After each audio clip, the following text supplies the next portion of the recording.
एकादशी की। निर्जला एकादशी की आप सबको ढेरों शुभकामनाएं।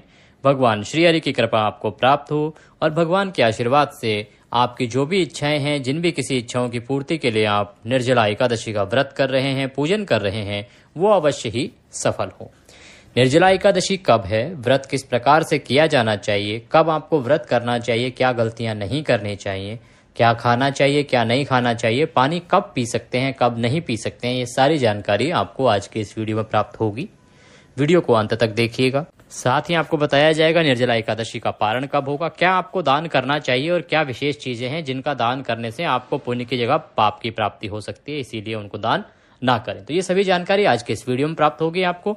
वीडियो अच्छा लगे तो लाइक अवश्य करें। कमेंट बॉक्स में जय श्री हरि लिखना ना भूलें। अगर आप कमेंट बॉक्स में जय श्री हरि लिखते हैं तो इससे भगवान श्री हरि प्रसन्न होंगे। उनके आशीर्वाद से आप जिस भी किसी इच्छा की पूर्ति के लिए निर्जला एकादशी का व्रत कर रहे हैं, पूजा कर रहे हैं, दान कर रहे हैं, वो इच्छा, वो कामना अवश्य ही आपकी पूर्ण होगी। वीडियो को जितने अधिक लोगों तक आप शेयर करेंगे उतना ज़्यादा अच्छा रहेगा, क्योंकि जो भी धार्मिक जानकारी है वो पंचांग पर आधारित है। आप सभी जानते हैं देवभूमि एक ऐसा चैनल है जो कि ज्योतिष संस्थान का अपना चैनल है और ज्योतिष संस्थान सिर्फ धर्म ग्रंथों में वर्णित और पंचांग पर आधारित जो नियम है उनको बताता है, पंचांग पर आधारित जो मुहूर्त हैं, तिथियां हैं, उनको बताता है कि कौन सा व्रत त्योहार कब है, कब नहीं है। तो आप वीडियो को अधिक से अधिक लोगों तक शेयर करेंगे, वो भी इससे लाभ ले पाएंगे और जितने अधिक लोग इससे लाभ लेके भगवान की आराधना करेंगे उनको जो पुण्य की प्राप्ति होगी उसका कुछ प्रतिशत 10% पुण्य आपको भी प्राप्त होगा, क्योंकि आपके माध्यम से ये वीडियो उन तक पहुंचा है। इसीलिए जितने अधिक लोगों तक आप हो सके इस वीडियो का लिंक शेयर कीजिए ताकि बाकी लोग भी अधिक से अधिक लाभ ले सकें। चैनल पर नए हैं तो चैनल को सब्सक्राइब कर लें। आइए बढ़ते हैं आगे, बात करते हैं निर्जला एकादशी की। निर्जला एकादशी आप सभी जानते हैं ज्येष्ठ मास की शुक्ल पक्ष की एकादशी होती है। कृष्ण पक्ष जब महीना स्टार्ट होता है और उसके बाद अगला आता है शुक्ल पक्ष, जो कि अमावस्या से शुरू होता है और पूर्णिमा तक चलता है। तो शुक्ल पक्ष की जो एकादशी होती है उसे निर्जला एकादशी कहते हैं। निर्जला एकादशी का व्रत सबसे कठिन माना गया है। आप सभी जानते हैं अगर अधिक मास होता है तो 26 एकादशी होती हैं और प्रति वर्ष 24 एकादशी सामान्यतः आती हैं। उन सब में सबसे कठिन व्रत जो है निर्जला का है। इसीलिए इसका इतना अधिक महत्व है कि अगर आप इसका एक व्रत करते हैं तो वो कई एकादशियों के कुल महत्व से भी, कुल पुण्य से भी अधिक महत्वपूर्ण और अधिक पुण्यदायी होता है। इसीलिए आपको निर्जला एकादशी का व्रत अवश्य करना चाहिए। व्रत करने में अक्षम है तो आपको पूजा करनी चाहिए, कथा सुननी चाहिए और दान पुण्य अवश्य ही करना चाहिए। निर्जला एकादशी वाले दिन आपको सुबह ब्रह्म मुहूर्त में उठना चाहिए। स्नान आदि करने के बाद सूर्य को जल देके व्रत करने का संकल्प करेंगे। संकल्प करने के लिए सबसे पहले अपने सीधे हाथ में जल लेंगे। जल लेके 3 बार बोलेंगे ओम श्री विष्णु, ओम श्री विष्णु, ओम श्री विष्णु। अपना नाम, अपना गोत्र, अमुक स्थान है जहाँ पे आप बैठे हैं वहाँ का मकान नंबर और क्षेत्र और शहर का नाम बोलेंगे। अमुक वासरे एकादशायाम पूर्ण तिथि हो, जो भी वार है वह बोलेंगे। और एकादशायाम पूर्ण तिथि हो, आज के दिन मैं निर्जला एकादशी का व्रत करने का संकल्प करती हूँ व करता हूँ।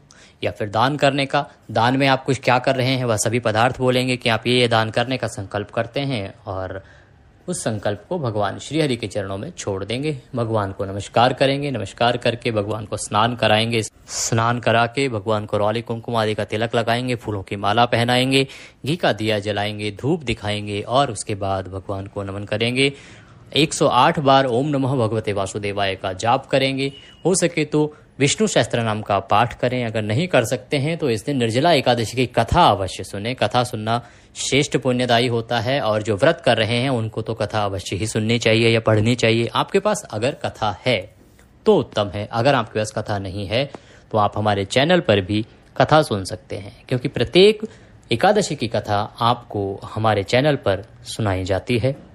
आपको वीडियो प्राप्त होगा, उस वीडियो को आप देखिएगा, सुनिएगा और अधिक ज़्यादा से ज़्यादा लोगों तक उसको पहुंचाइएगा ताकि सभी लोग एकादशी की कथा सुन सकें और पुण्य प्राप्त कर सकें। कथा सुनने के बाद भगवान की आरती कीजिए, उनको भोग लगाइए, फलों का भोग लगेगा। बंधु बांधवों सहित सबको प्रसाद वितरित कीजिए। भोग में तुलसी दल का होना आवश्यक है। तुलसी का पत्ता अवश्य तोड़ें। तुलसी के पत्ते को उतारने का या तोड़ने का नियम है कि एकादशी के दिन तुलसी के पत्ते को हाथ नहीं लगाया जाता है। तुलसी का पत्ता आप दशमी को ही तोड़ के रख लें। भोग लगाने के बाद सबको प्रसाद वितरित करेंगे। अब बात आती है कि एकादशी का आप जो व्रत कर रहे हैं उसमें क्या सावधानी आपको बरतनी है। देखिए, ये तो सभी जानते हैं कि भोजन नहीं करना है, अन्न नहीं खाना है, आपको नमक नहीं खाना है, ये तो सामान्य जानकारी है। निर्जला एकादशी का नियम यह है कि इस दिन शाम के समय फलाहार भी नहीं किया जाता है। अगर आप निर्जला एकादशी का निर्जल व्रत कर रहे हैं, जो कि कठोरतम व्रत की श्रेणी में आता है, अगर आप निर्जला एकादशी का निर्जल व्रत कर रहे हैं तो आप शाम को ना तो फलाहार करेंगे, ना ही जल ग्रहण करेंगे। आपको 24 घंटे के लिए यह व्रत करना होता है। व्रत की शुरुआत सुबह सूर्योदय से पहले अर्थात ब्रह्म मुहूर्त से ही हो जाती है। इसीलिए कुछ लोगों को पूछना होता है जी पानी कब पी सकते हैं। निर्जला एकादशी का निर्जल व्रत आप कर रहे हैं तो उसमें पानी पीने का समय सिर्फ सुबह का रहेगा, जब ब्रह्म मुहूर्त शुरू होने से पहले 3:30 से 4 बजे का जो समय है सुबह का, उसमें आप पानी पी सकते हैं। उसके बाद आप पानी नहीं पी सकते, आप फलाहार नहीं कर सकते। ये है निर्जला एकादशी का कठिनतम व्रत। उसके बाद आता है कि अगर किसी कारणवश आपको नहीं हो पा रहा है तो आप दिन में 3 बार चरणामृत अर्थात एक थोड़ा सा आप, वैसे तो भगवान का जो चरण धोने के बाद जो पानी बनता है उसको अमृत कहते हैं, चरणामृत कहते हैं। तो आप थोड़ा सा पानी लीजिए, उसमें थोड़ी सी तुलसी डालिए और उसमें थोड़ी चीनी डाल लीजिए और उसके कुछ कुछ बूंदें सुबह पूजा करने के बाद दोपहर को और शाम को ले सकते हैं। या आप सामान्य प्रकार से जो एकादशी का व्रत होता है उसके हिसाब से भी इस एकादशी का व्रत कर सकते हैं, क्योंकि बहुत मुश्किल होता है निर्जल रह के 24 घंटे का व्रत कर पाना। तो आप सामान्य एकादशी की तरह भी इसका व्रत करिए कि आप शाम को फलाहार कर लीजिए और उसके बाद आप अपने व्रत का नियम का पालन कीजिए।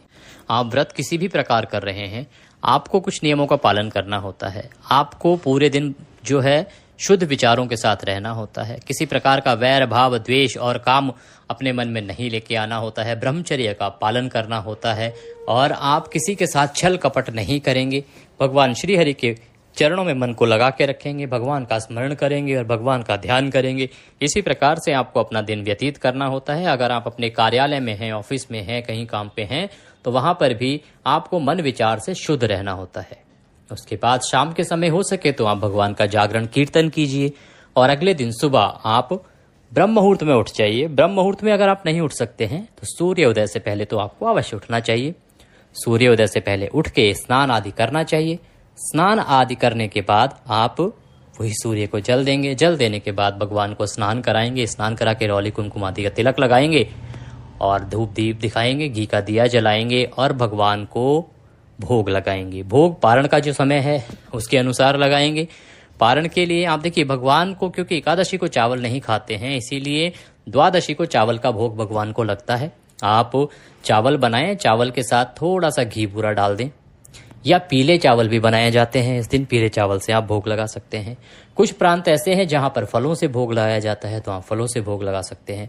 ये आपके हिसाब से है, आपके क्षेत्र में किस प्रकार से क्या चीजें बनाई जाती हैं। अगर आपको नहीं पता है तो आप इनमें से कोई भी चीज बना सकते हैं। चावल बना सकते हैं, घी बूरे का भोग लगा सकते हैं और फलों का भोग लगा सकते हैं। भोग जिस भी किसी चीज का लगाएं उसमें तुलसी दल, मैंने पहले भी बताया, तुलसी दल अवश्य डालें, तुलसी का पत्ता अवश्य डालें।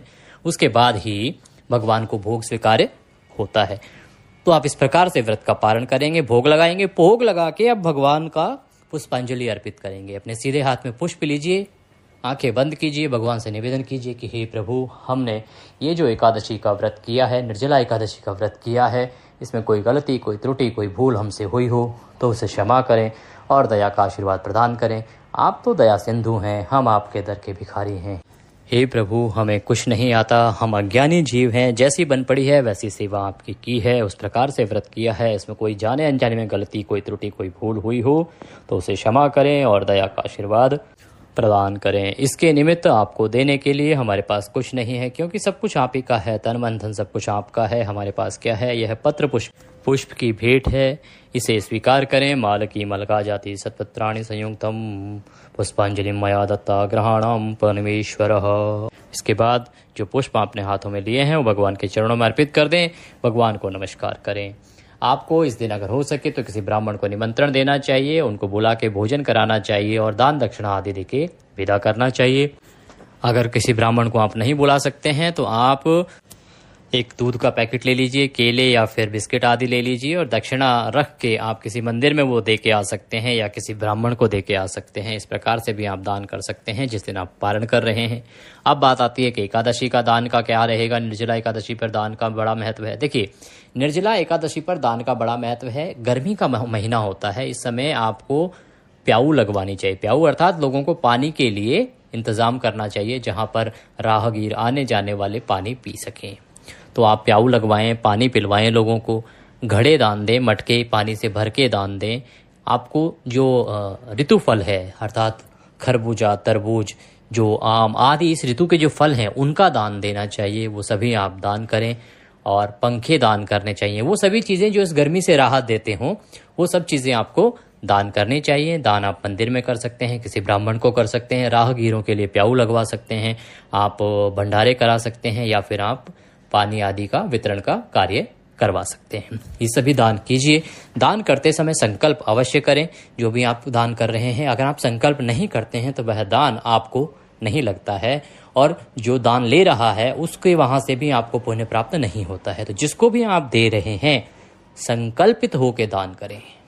उनसे बोलें, जो भी ब्राह्मण आए उनको बोलें कि आप संकल्प कर लीजिए, संकल्प करवाइए, उनको संकल्प दीजिए, तभी वह पुण्य आपको प्राप्त होगा। अब बात आती है कि निर्जला एकादशी है कब, 17 को, 18 को या 19 को। लोग बहुत ही कंफ्यूजन में है। देखिए, जो एकादशी है वो आरंभ हो रही है 17 जून को मध्य रात्रि के बाद आरंभ हो रही है और 18 जून को यह सुबह 4:30 बजे समाप्त हो जाएगी। तो देखिए, एकादशी का जो व्रत है वो 2 दिन होगा। एक तो आप 17 तारीख को, जो स्मार्त जन है वो 17 तारीख को एकादशी का व्रत करेंगे, 18 तारीख को वैष्णव संप्रदाय व्रत करेगा। और जो लोग द्वादशी युक्ता व्रत करते हैं, क्योंकि कुछ पंथ ऐसे हैं इस्कॉन आदि कि वो द्वादशी युक्ता व्रत को श्रेष्ठ बताते हैं। हमारे जो महात्म्य में है एकादशी की जो कथा है उसमें भी वर्णन है कि द्वादशी युक्ता जो व्रत होता है एकादशी का वह श्रेष्ठ होता है। दशमी युक्ता नहीं करना चाहिए, द्वादशी युक्ता जो व्रत है एकादशी का वो करना चाहिए। तो अगर आप वो व्रत करते हैं तो आपको व्रत करना है 18 जून को। इस प्रकार से आप एकादशी का व्रत कीजिए और पारण कीजिए 19 जून